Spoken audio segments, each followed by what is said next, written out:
Bonjour et bienvenue dans les Siams TV Days. Toute cette semaine, on vous propose de découvrir l'univers des métiers et des industries de la microtechnique en compagnie d'une quinzaine d'entreprises de l'arc jurassien.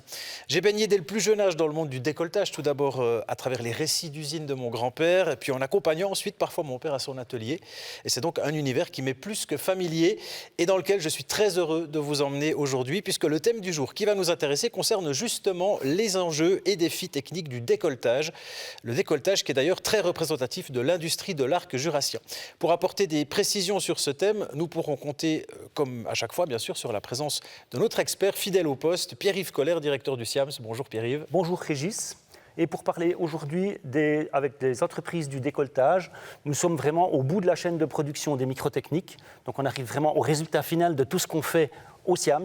Et je suis sûr que beaucoup de monde attendait cette session avec impatience. Pierre-Yves, avant qu'on aille plus loin, un mot sur le Siams. Rappelez-nous ce que c'est en quelques mots. Alors le Siams, c'est un salon, le salon de l'ensemble de la chaîne de production des microtechniques, qui prend place à Moutier tous les 2 ans. Et nous avons environ 20% de sous-traitance au Siams, donc le décolletage est assez bien représenté à Moutier. En ce qui concerne la thématique du jour, qui donc s'intéresse au décolletage, est-ce qu'on peut faire une définition en quelques mots du décolletage pour ceux qui ne savent pas encore ce que c'est? Alors, définition du décolletage, ce sera assez compliqué. Le décolletage est en fait une opération de tournage sur une pièce à partir de barres, où nous enlevons de la matière en déplaçant les outils. Voilà, je pense que ces messieurs seront plus à même de nous expliquer ça en détail. On leur posera la question d'ailleurs, tout à fait. Pour débattre de ces différents points sur le plateau, nous avons le grand plaisir d'accueillir 3 entreprises de décolletage, représentées par 3 invités. Pierre-Yves, je vous laisse faire les présentations. Volontiers. Alors nous accueillons aujourd'hui M. Cédric Chèvre, qui est directeur général de Decovi à Vic. M. Michel Di Bernardo, directeur général et associé de Codec à Dombresson.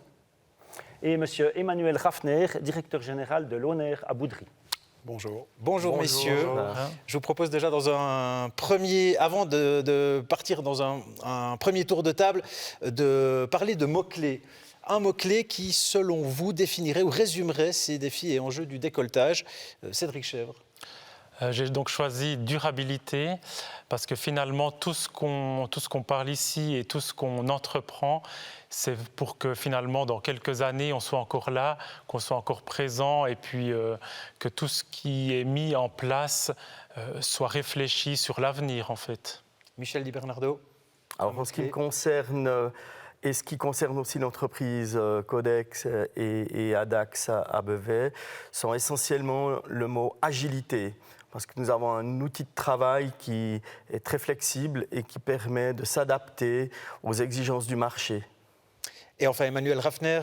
Moi, j'ai choisi audace parce que c'est une de nos 5 valeurs. Puis le décolletage, c'est un vieux métier, mais qui finalement a toujours su se renouveler et qui nécessite quand même, pour aller d'un point à un autre, un peu l'audace du changement, tout en respectant les traditions et les petits microns qu'on va chercher avec le décolletage. Pierre-Yves, en tant qu'expert sur ce plateau et directeur du Siams, est-ce que vous avez, vous aussi, un mot-clé en ce qui concerne le décolletage? Alors pour moi, je dirais passion, parce que le décolletage est un monde de passionnés. On va le voir cet après-midi et j'espère vraiment que nous allons apprendre beaucoup de choses très intéressantes. Durabilité, agilité, audace, passion, ces mots-clés, vous allez sans doute encore les entendre prononcer plusieurs fois dans nos discussions. Mais avant toute chose, je vous propose déjà qu'on fasse connaissance avec nos invités et leurs entreprises à travers un premier reportage. Chez qui va-t-on pour commencer, Pierre-Yves? Alors nous commençons cette visite de la planète décolletage chez Codec. L'entreprise Codec qui a son siège principal à Dombresson, dans le Val-de-Rue, et c'est là que nous sommes allés les rencontrer. L'histoire de Codec SA a débuté en 1966.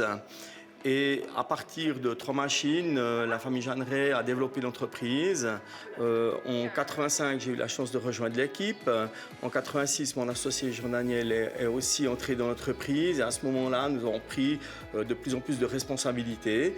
Et là, nous avons eu aussi la possibilité de développer des marchés, développer des produits qui répondent en fait à tout type d'industrie dans le décolletage. Notre force, c'est vraiment du décolletage de petites dimensions qui vont aussi avec leur poids et d'avoir la possibilité de livrer dans le monde entier.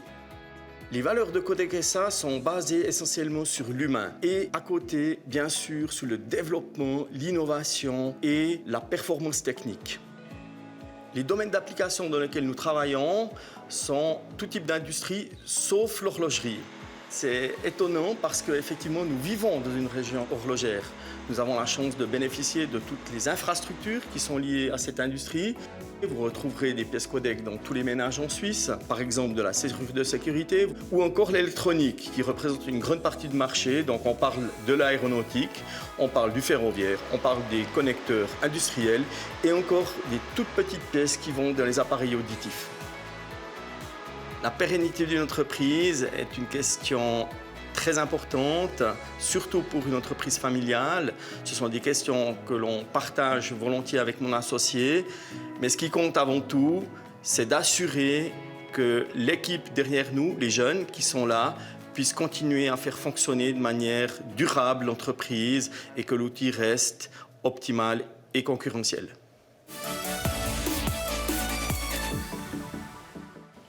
On est toujours dans les Siam Stevie Days. Michel Di Bernardo, on l'a vu dans le reportage concernant les secteurs d'activité de l'entreprise Codec. Vous ne travaillez pas pour l'horlogerie, ce qui est quand même assez particulier vu la situation de l'entreprise qui se trouve à Dombresson, au cœur donc, du canton de Neuchâtel. Pourquoi ce choix? Alors ce choix est plutôt historique, je dirais, est lié intrinsèquement à la topologie de machine. Pierre-Yves Colère a bien décrit le décolletage à partir de barres. La spécificité de nos machines, qui sont les machines escomatiques, travaillent à partir de fils. Donc la différence, elle est intrinsèque aussi du fait que les outils tournent autour de la matière et non pas la matière qui tourne et les outils qui vont dedans. Ceci donne une certaine autonomie, une certaine rapidité d'exécution, mais aussi, disons, une différence au niveau de la précision qui fait que ces machines sont moins enclins à faire de l'horlogerie et nous avons beaucoup plus de succès dans les autres domaines d'activité, surtout du fait que l'on arrive à distribuer nos produits dans le monde entier.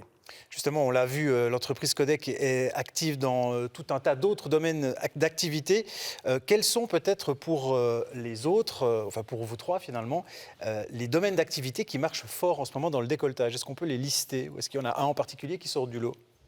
Emmanuel Raffner. Ouais, l'horlogerie, évidemment. Enfin, évidemment, ça n'a pas toujours été le cas, mais ça l'est aujourd'hui.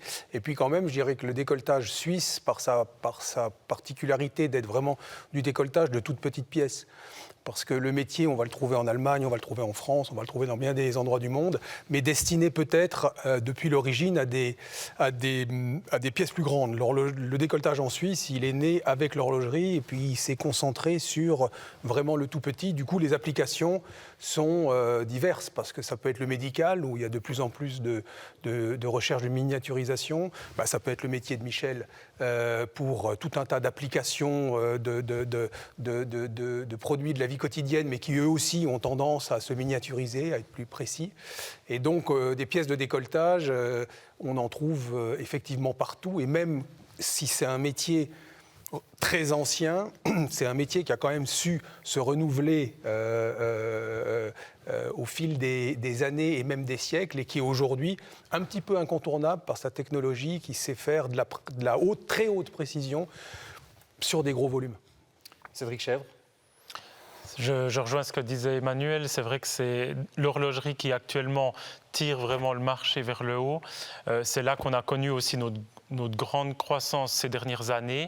Et puis, on essaie de se diversifier. Alors nous, à contrario, on est plutôt actifs dans du décolletage un petit peu plus grand diamètre. On sera plutôt à l'aise au-delà de 10 mm et jusqu'à 65 mm. Néanmoins, dans l'habillage horloger, sur des pièces de plus grand diamètre, on rencontre aussi beaucoup de succès. Et puis, c'est vraiment ce marché-là qui dope les ventes, si on veut dire. Vous parlez de diversification. Est-ce que de nouveaux marchés sont possibles, s'ouvrent au monde du décolletage? Je pensais notamment à l'automobile qui est en train de se réinventer avec l'avènement de plus en plus de voitures électriques. Est-ce que ça vous amène peut-être de nouveaux marchés à vous, décolleteurs? De notre côté, c'est ce que... Effectivement, nous avons remarqué que cette transition sur l'électrique pouvait ouvrir des portes. Et c'est ce qui a aussi motivé notre conseil d'administration l'année passée de peaufiner notre structure et de partir dans une certification IATF qui nous permettra d'aborder ces nouveaux marchés. Il faut savoir que la technique de l'automobile est de toujours presser les prix. Donc, si on fait partie de l'initiation des produits, ça nous permet aussi d'innover des techniques de fabrication très intéressantes et compétitives. Je rejoins aussi Emmanuel dans le sens que c'est la taille des pièces, en ce qui nous concerne, qui fait notre force. Et l'avantage d'être atypique nous permet aussi de mieux ressentir l'évolution des marchés.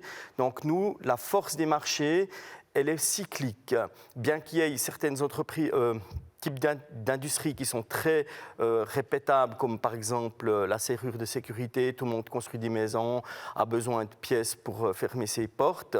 Néanmoins, on remarque aujourd'hui une transition dans les besoins. Si pendant la période Covid, il y avait une forte demande pour l'appareillage industriel et l'appareillage domestique, aujourd'hui, certainement lié aussi un peu aux événements de l'aéronautique qui reprennent, aux événements des besoins de machines et d'autres composants, c'est l'électronique qui commence à reprendre beaucoup plus d'ascendant.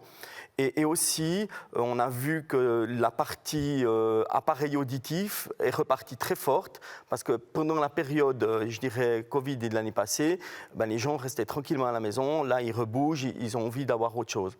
Et c'est vrai qu'il y a une transition dans les besoins qui nous permet de prévoir ou en tout cas d'envisager de l'évolution au niveau des demandes. Emmanuel Raffner.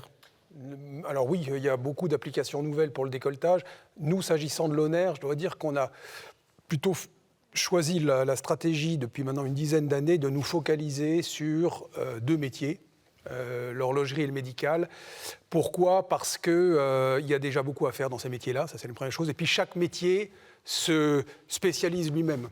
Se réglemente lui-même, les normes, les réglementations. Alors je ne dis pas que c'est toujours agréable, mais c'est en tout cas nécessaire.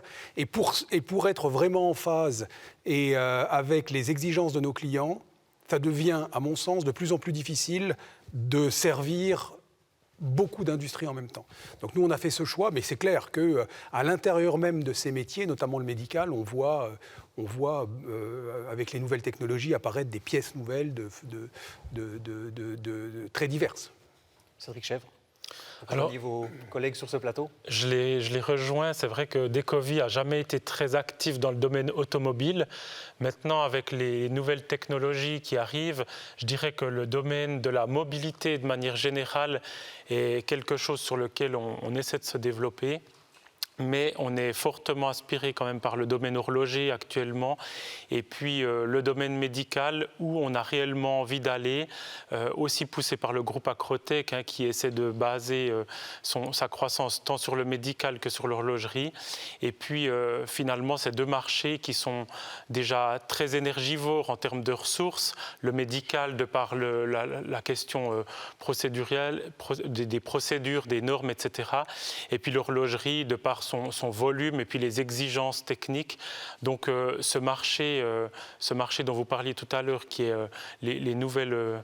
l'automobile et plus précisément les véhicules électriques peut-être, c'est un marché sur lequel on est attentif, mais où on met pas tellement l'accent actuellement. Pierre-Yves, les pièces qui sortent des usines de décolletage sont partout autour de nous, on l'a vu. C'est un acteur essentiel et un secteur essentiel et incontournable de l'industrie aujourd'hui. Absolument. On a coutume de dire que le décolletage fait tourner le monde, et c'est vrai. Sans décolletage, pas d'horlogerie, pas de voiture, pas de TV, pas de téléphone, pas de robot ménager, pas de serrure, pas de Siam Stevie Days. Donc on ne s'en rend pas nécessairement compte, mais effectivement le décolletage est partout. Et vraiment, sans lui, on serait presque encore à vivre dans des grottes ou dans des cabanes. Je vous propose d'enchaîner avec un deuxième reportage consacré à notre deuxième entreprise invitée sur ce plateau, Pierre-Yves. Oui, nous continuons à Vic, chez Decovi. Decovi qui a fêté l'année dernière ses 75 ans d'existence. L'histoire de Decovi, elle est très intimement liée en fait à mon grand-père Denis Chèvre qui a démarré dans un garage finalement au centre du village de Vic. Et puis il a démarré très modestement en sortie de la Deuxième Guerre mondiale. Donc on vivait à l'époque des moments difficiles. Et puis il a eu le courage de démarrer, d'abord avec quelques décolleteuses, etc. Et puis finalement, après une croissance relativement lente, c'est vraiment sous l'impulsion de mon père, il y a maintenant bientôt 40 ans, que l'entreprise a réellement décollé pour ressembler à ce qu'elle est à peu près maintenant. Les valeurs qu'on essaie d'inculquer, finalement, c'est des valeurs qui sont liées à notre histoire, mais c'est des valeurs familiales. Et finalement, même qu'on a rejoint un groupe il y a une quinzaine d'années, on a essayé de garder ça. Donc, c'est des valeurs liées au respect, c'est lié au partage des informations, à la possibilité aux gens de s'exprimer. Et puis la proximité avec les employés, c'est quelque chose qu'on essaie vraiment d'ancrer au plus profond de nos valeurs pour que ça transpire dans les ateliers également. Decovy a aussi une part internationale parce qu'on exporte aussi dans une quinzaine de pays. Par contre, il est vrai qu'on a une grande part liée à l'horlogerie et puis là, on est actif sur le marché national essentiellement. L'avenir de l'entreprise, en tout cas à court terme, s'annonce très bien parce qu'on a des très belles perspectives de nos clients et je suis très confiant et on est aussi ambitieux. On a de grandes ambitions pour Decovy, pour les années à venir et en témoigne notamment l'agrandissement qui est en train de se réaliser à l'arrière de notre bâtiment.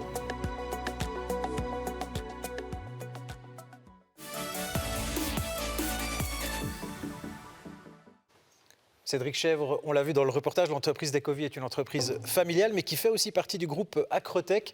Quels sont les avantages pour une entreprise familiale comme la vôtre de faire partie aujourd'hui d'un groupe ? Je dirais qu'il y en a plusieurs. Déjà, de un, c'est ne pas porter seul toutes ces responsabilités. C'est vrai que on est ensemble, on est plusieurs, on a des belles synergies, on peut discuter avec les différents directeurs du groupe, des autres sociétés du groupe, on peut échanger sur des problématiques. Commercialement aussi, il y a un beau réseau commercial qui est tissé.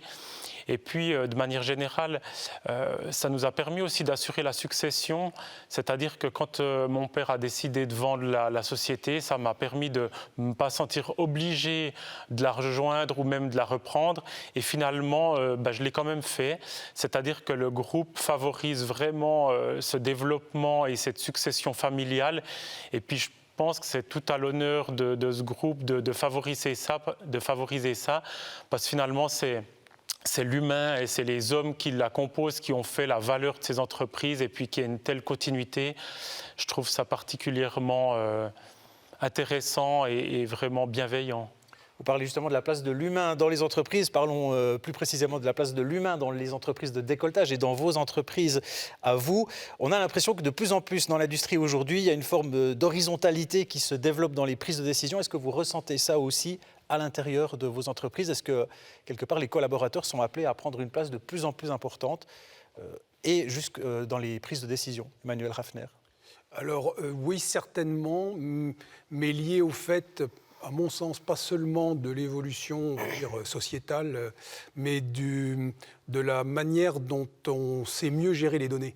C'est-à-dire que alors c'est passé par l'industrie 4.0, c'est maintenant la phase d'après qui est de dire on arrive à non seulement collecter nos données, ça on le faisait depuis longtemps, mais on arrive maintenant à savoir s'en servir. C'est un peu banal ce que je dis, mais c'est bien d'avoir des données, mais finalement ça sert à quoi? Et aujourd'hui, on a dans nos équipes des gens qui sont plus dans des fonctions d'analyse de la donnée et de prise de décision par rapport à ça, de manière horizontale, dans une certaine mesure, oui, parce que en même temps, il faut que ça se fasse par un travail d'équipe. Donc, ce qu'on essaye, nous tous, mais je veux dire chez Loner aussi de favoriser, c'est déjà la communication, la confiance mutuelle dans les équipes, oser dire ce qui se passe. Et ça paraît simple ce que je dis là, mais chez nous, ça a pris plusieurs années de travail culturel pour que le matin, quand on arrive à la petite réunion du matin, tout le monde ose dire ce qui ne va pas. Parce que dire ce qui va, ok, mais c'est moins intéressant le matin que de savoir, voilà, il s'est passé ça hier, voilà ce qu'il y a eu comme défaut. Et de ce point de vue-là, ça crée de l'horizontalité, mais au sens positif du terme, c'est-à-dire au sens du partage et d'une prise de décision commune sur la base de données qui sont maîtrisées. Donc, on ne fonctionne plus en silo, on fonctionne ensemble. Je vous propose qu'on aille tout de suite et sans plus attendre auprès de notre troisième entreprise pour un troisième reportage, troisième entreprise invitée sur ce plateau, Pierre-Yves. Nous nous déplaçons à 400 mètres des studios chez Lohner à Boudry. Une entreprise enracinée depuis plus d'un siècle dans l'arc jurassien, regardez.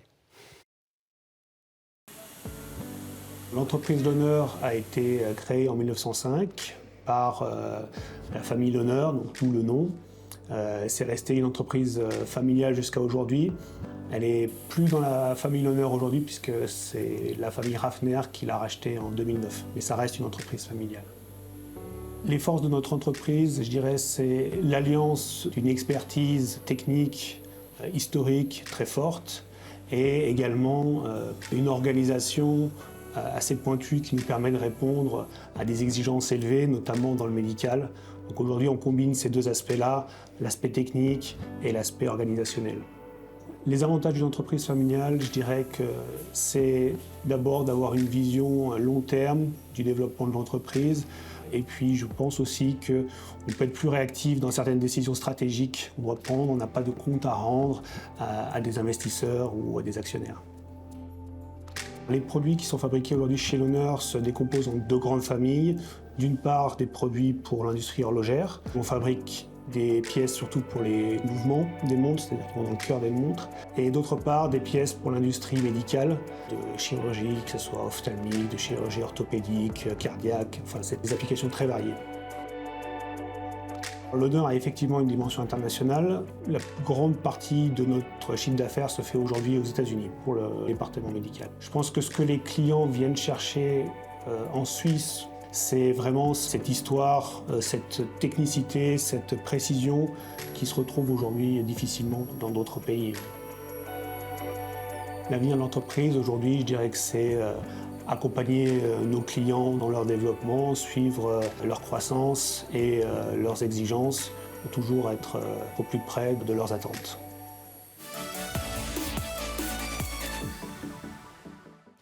Le décolletage est un savoir-faire précieux, une spécialité de la région. Avec les pénuries de personnel qu'on connaît aujourd'hui dans le monde de l'industrie, est-ce que ce savoir-faire est en danger selon vous, Michel Di Bernardo? Effectivement, c'est une grande thématique. Le recrutement est aujourd'hui très difficile parce qu'il y a le plein emploi. C'est pour ça aussi que de notre côté, nous avons toujours mis en valeur la formation des apprentis. Donc de tout temps, l'entreprise Codec a mis en avant cette formation technique qui est celle du décolletage. Et nous avons en permanence 6 à 8 apprentis qui se répartissent sur les 3 à 4 ans de formation. Et c'est pour nous une grande richesse. On a la chance aussi de participer à l'aventure du CAGE, qui est le centre de formation de l'arc jurassien, qui se trouve à Chaux-de-Fonds pour notre région. Avec cette collaboration, nous pouvons aussi bénéficier d'aides tant techniques qu'administratives pour, si j'ose dire, dégrossir les jeunes et ensuite peaufiner avec nos spécialistes la formation de ces jeunes. Et en principe, le 80-90% des formations d'apprentis débouchent sur ensuite un engagement. Et le deuxième créneau est pour nous de devoir faire de la post-formation. Il arrive souvent que des gens qui sont de métiers, par exemple, mécanique automobile, ou même, nous avons eu des charpentiers, des boulangers, qui se sont reconvertis au décolletage. Notre spécificité de machine, qui est la machine ESCO, permet aussi d'avoir cette formation qui n'est pas simple, mais qui est plus accessible. Et du fait que ces machines sont aussi fabriquées au Genève-sur-Coffrin, donc dans le canton de Neuchâtel, il faut le soulever, la même vallée que nous d'ailleurs, nous avons toujours gardé cet ADN de formation et de transmission. Et je rejoins aussi Emmanuel dans le côté, je dirais, horizontalité, de par l'histoire de Codec. Quand j'ai commencé, on était 27 employés, aujourd'hui nous sommes 150, donc cette culture de l'horizontalité favorise aussi la communication et surtout la transmission du savoir, qui est pour nous l'élément essentiel dans la partie, je dirais, main-d'œuvre, qualification de la main-d'œuvre. On aura encore l'occasion d'en reparler dans la deuxième partie de cette émission, mais le temps file et il faut déjà qu'on conclue. Un mot peut-être, Pierre-Yves, avant la fin de cette émission. Le monde du décolletage n'est pas épargné, évidemment, par ces pénuries de personnel qualifié dans les métiers techniques. Non, absolument pas. Et effectivement, beaucoup d'actions sont entreprises dans tous les cantons pour pousser les jeunes, pour inciter les jeunes ou informer les jeunes à ce que sont ces métiers techniques. Et je pense que c'est aussi un message qu'on doit faire passer, c'est que vraiment ce sont des métiers d'avenir, ce sont des métiers passionnants. Et là, je pense qu'on va aussi y revenir dans la deuxième partie. Absolument. Merci beaucoup, messieurs. Je vous propose qu'on ferme ici cette première partie d'émission. Si vous souhaitez poursuivre ces discussions avec nous, eh bien, sachez que les Siams TV Days ne s'arrêtent pas là. Je vous invite à nous rejoindre d'ici quelques minutes sur le site internet canalalpha.ch/Siams, où nous aurons l'occasion de poursuivre ces débats autour des enjeux et des défis du décolletage dans l'industrie d'aujourd'hui et de demain. Bonsoir.